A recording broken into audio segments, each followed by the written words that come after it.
mbokk yi damay attirer suñu attention ci mooy ci benn point boo xamante ni ñu bari alhamdulilah yàlla def na dañoo bëgg diine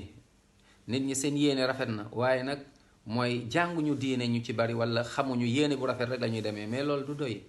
moo tax ñu war a moytu mooy bàkkaar bi nii xam nga benn bàkkaar rek doy na waar yàlla mën na la ci mbugal xañ la ci mujj bu rafet xañ la ci leerug bàmmeel xañ la ci aljanna yàlla na ci yàlla benn bàkkaar rawatina nag bàkkaar boo xam ne day law di continuer loolu mooy bàkkaaru bidaa mooy façon jaaminu yàlla wala benn mbir boo xam ne da nga ko andi ci diine te yonent bi sallallahu alayhi wasallam jàngale ko saxaaba yi jàngale wuñ ko radiyallahu anhum mu ngo ma jox ci benn exemple des fois nga jot benn message ñu ne na nga ko yónnee 15 personnes wala boog na nga ko yónnee na nga ko répété nombre de fois ainsi de suite wala boog soo ko yónneewul 15 personnes da ngay am problème d'ici quelques mois wala d'ici une semaine boo ko yónnee da ngay am ay xéewal wala boog lii kii garde xabru yonent bi sallallahu alayhi wasallam moom moo ko gis neen nañ ko def loolu day dugg ci bidaa yaa ngi sosal yonent bi sallallahu alayhi wasallam te yaa ngi weddi alquran al karim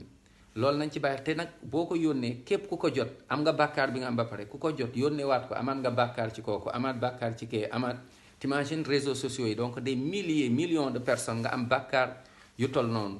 nañ ci bàyyi xel yooyu boo ko jotee bul ko sax suuraale effacé ko bul ko yónnee kenn ay message na nga yónnee lii boo ko yónneewul nombre loolu na nga ko moy loolu mooy bidaa te mbugal la ci bàmmeel te mbugal la yawmal qiyaama